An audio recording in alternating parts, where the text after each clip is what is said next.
Magandang araw sa inyong lahat, mga giliw naming tagapakinig. Muli po mga kaibigan, darito ang isa na namang kasaysayan na aming tampok sa linggong ito. Liham kasaysayan na kapupulutan din yun ng aral sa buhay.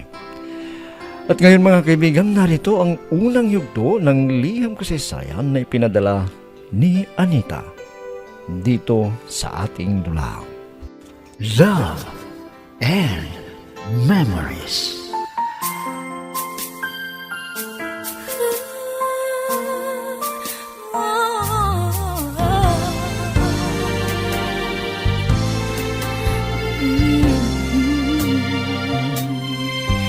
Hindi natin maiwasan na magmahal na lang bigla. Tawagin niyo na lamang ako sa pangalang Anita.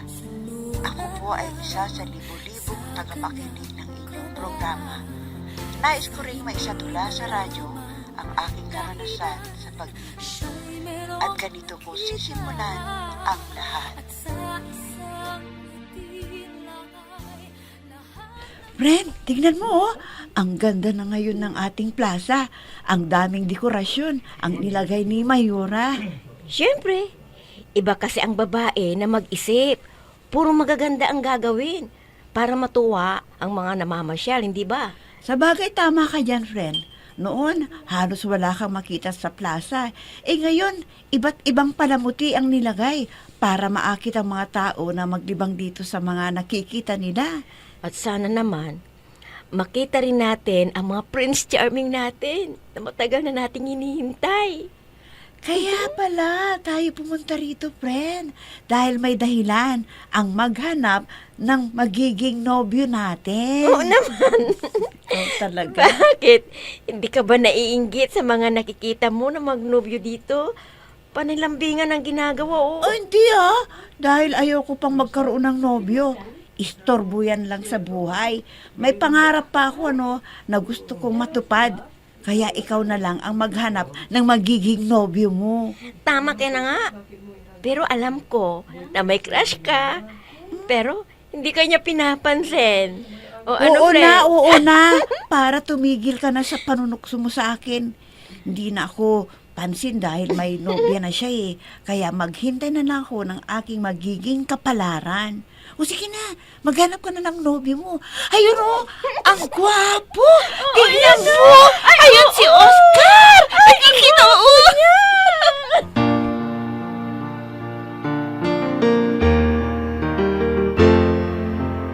I'm so blessed I have you, 'cause you gave the world to me. You're my inspiration, the perfect one in my life forever. You make my life complete. Tignan mo yung anak nating pulis. Hanggang ngayon ay wala pang nililigawan. Baka gusto yatang tumandang binata nun. Hay, pwede ba? Huwag mo siyang problemahin. Dahil kahit anong edad siya mag-asawa ay pwede. Magkakaroon pa rin ng anak. Ayaw mo yan, sa atin pa rin ang kalahati ng kanyang sweldo. O di hindi ka na magtatrabaho. Ang iniisip ko nga, para may maglilibang sa atin ng mga apo. Baka naman sobrang mahiyain si Dante. Posible naman na wala pa siyang nagugustuhan na dalaga. Siguro naman, pumipili pa siya ng karapat-dapat sa kanyang pagmamahal. O kaya hindi natin alam. May nobya na siya, kaya nasa abroad. Pwede rin ganun. Nako, huwag na nating pakialaman si Dante. Hayaan na lang natin siya kung ayaw pa niyang mag-asawa para masuportahan pa tayo sa ating pamumuhay. Yung sweldo niya, kung tutuusin, ay sobra pa sa atin.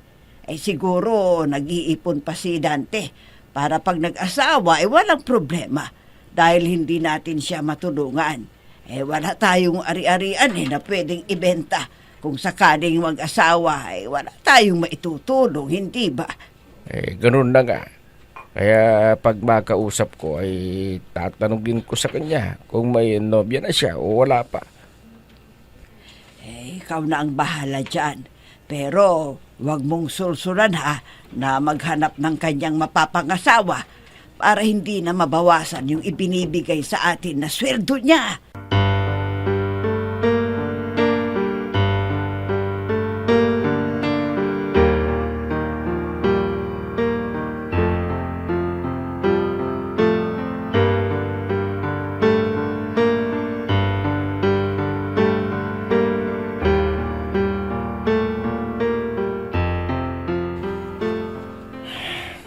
Ito yung hirap ng isang pulis eh.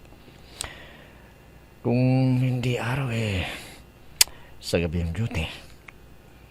Kaya hindi na ako makapanligaw tuloy. Sa bagay, wala pa namang nakita ng pwede kong ligawan dito. At sana makilala ko na. Para pagdating ng importanteng okasyon, may ipakikilala naman ako sa aking mga magulang. Sa mga kasamaang pulis na may nobya na ako. Teka, yung isang yun na nakaupo sa may lamesa, may hinihintay yata. Baka naman may nobya na yan. Dahil maganda siya at decent ng babae. Maman nga. Nang malaman ko kung may naghihintay na nobya niya. Ay, nako. May kasama palang babae. Paano ko kaya siya makikilala? May kasama siya eh. Pero hindi bale. Maghihintay ako ng pagkakataon para makilala ko siya.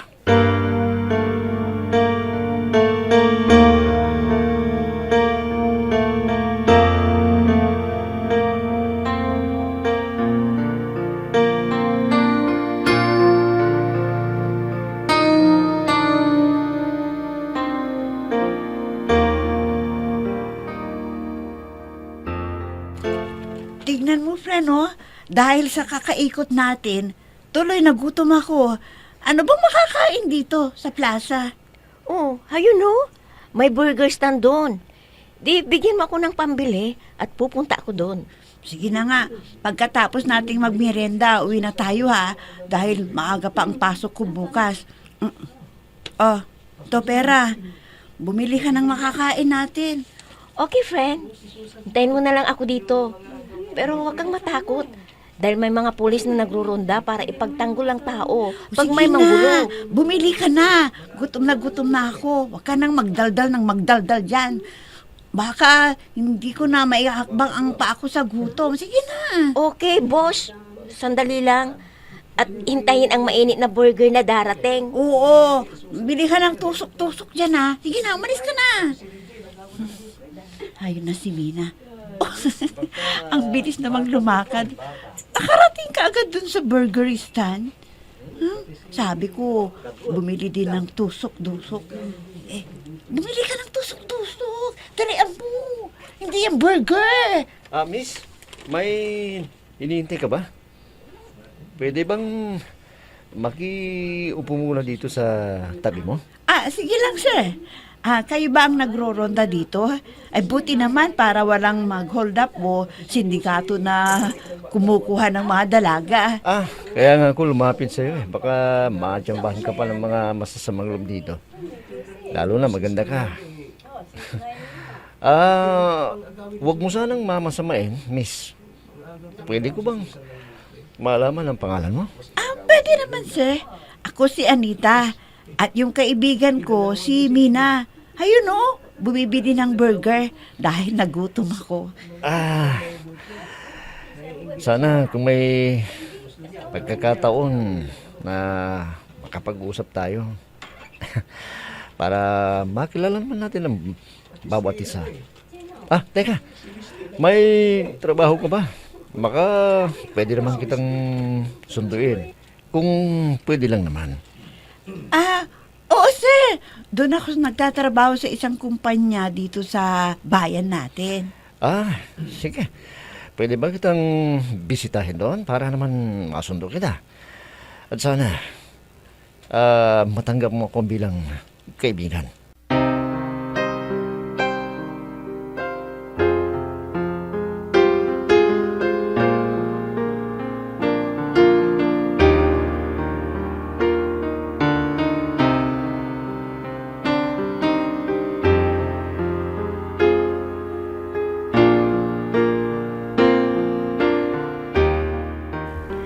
My friend, siya bang manliligaw sa'yo? Ang likit ng tingin niya sa'yo, oh. Ikaw talaga? Maliligaw ka agad? Hindi nakikipagkaibigan lang siya sa akin. Siya nga pala, bakit ang tagal mo kanina? Saan ka ba pumunta? Nakita ko kasi yung kausap ko na gwapo. Kaya hintay ko muna na makaalis siya. Macho kaya yun at pulis yun, di ba? Oo na, para tumigil ka na, daldal dyan. Akin na nga yung burger ko para makakain ko na. Ano pang sinabi sa'yo? Sarap. Dadalawin ka na ba sa bahay ninyo? Sigurado na natipuhan ka ng pulis na yun. Huwag mo nang isipin yan. Baka may nobya na yun, kaya may asawa na. Gusto lang niya makipagkaibigan sa akin. Diyan naman nagsisimula sa pakikipagkaibigan eh. Tapos, saka ka naliligawan pag nahulog na ang loob mo sa kanya. Ay naku, Mina. Alam mo, ang dami mong alam. Kaya niya ako dadalawin para may kakwentuhan ako na bagong kaibigan. Ganun yun. Teka, pero bakit siya umalis agad? Ay, may pupuntahan ba siya? Kailangan na ba niyang magronda sa ibang lugar? Ewan ko. Basta may tumawag sa kanya at sinabi na darating siya kaagad. Kaya nagpaalam na at umalis na siya. Burger, ayaw mo? Sarap.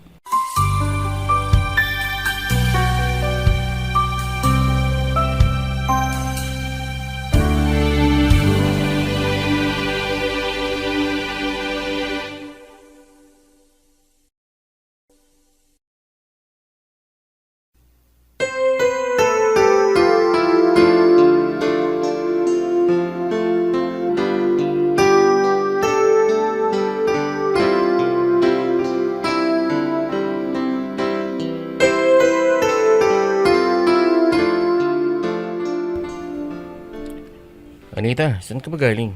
Kanina pa ako naghihintay sa'yo. Alam mo na, ilang beses kitang dadalawin sa isang linggo. Oo, sinabi mo. Pero hindi ako pumayag dahil may pasok ako sa opisina. Siyempre alam ko yan.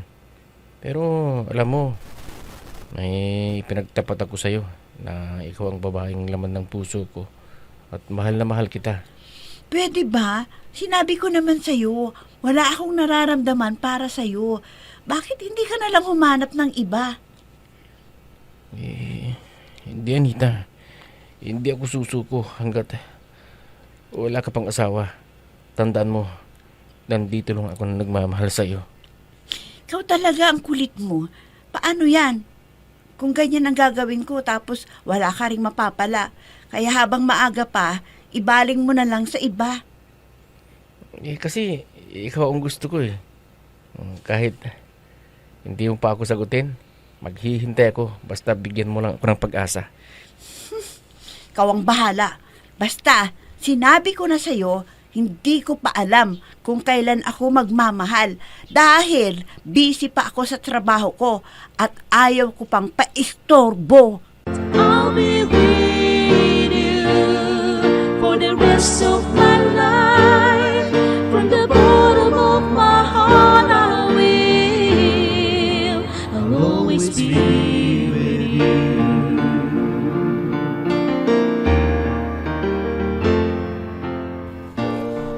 Anita Iha, kumusta ang paliligaw ni Wilson sa'yo? Binigyan mo ba ng pag-asa? Hindi, Mama.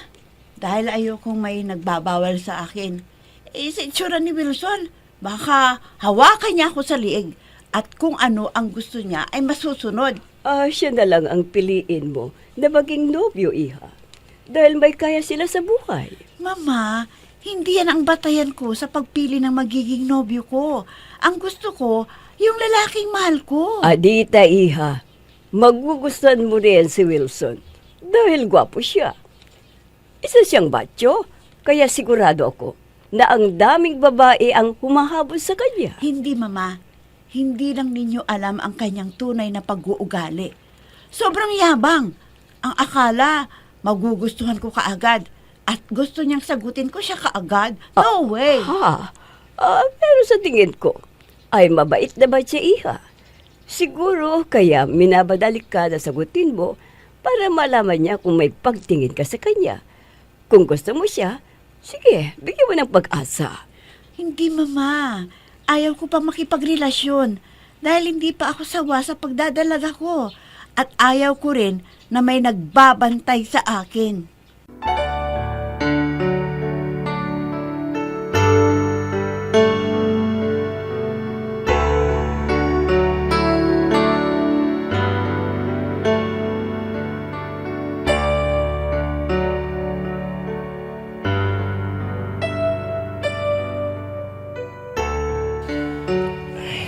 Siguro, ayos na yung itsura ko ito. Mukha lang ba akong guwapo rin to? Sana, magustuhan ako ni Anita. Aba, Dante. Kanina ka pa dyan sa harap ng salapi. Para kang babae na nag-aayos. Saan ba ang lakad mo, anak? Ay, ganyan naman. Napansin pa ako. Siyempre, tinitingnan ko yung itsura ko.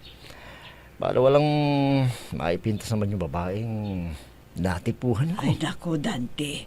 Madiligaw ka na naman, kamo. Ilang babae na ba ang pinagtapatan mo ng pag-ibig? Ang alam ko, wala pa. Kaya hanggang ngayon, naghahanap ka pa rin. Kayo naman, inay. Baka swerte naman ko ngayon eh. At mapaibig ko baka sakali yung babaeng niligawan ko kung Ay, sakali. sana nga, Dante. Kung makapagtatapat ka na yung nararamdaman. Kung hindi, kabiguan na naman ang malalasap mo. Inay, gagawin ko hong lahat para masabi ko na yung nararamdaman ko sa babaeng mahal ko ngayon.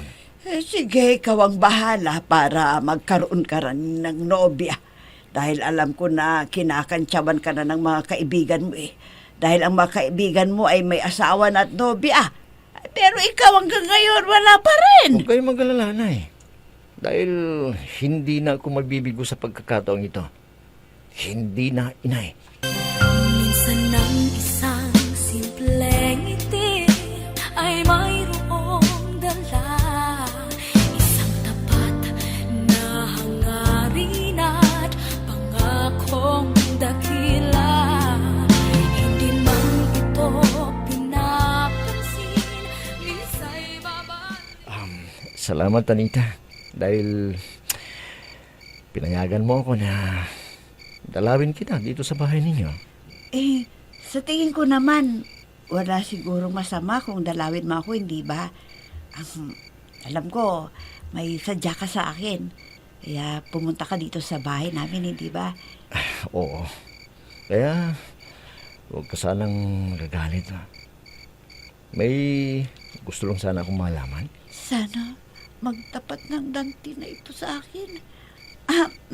Ano ba yung sasabihin mo sa akin? Nakikinig ako. Kuhan, nahihiya ko eh. Parang hindi ko yata kayang sabihin. Ano? Nahihiya ka? Napaka-torpe naman ang lalaking ito. Hindi niya masabi-sabi ang nilalaman ng kanyang puso. Naantok na ako. Nakakainis. Isa siyang pulis, pero takot naman siya na magtapat. Ang hina ng loob niya. Hoy, Anita! Hindi ba kayo tapos ng pag-uusap ninyo? Aba, malalim na ang gabi. Nita, nagagalit na yata yung mama mo. Magpapaalam na ako. Sa ibang araw lang tayo mag-usap, ha? Dante, huwag ka munang umalis. Sandali lang. Mag-uusap muna tayo. Dante!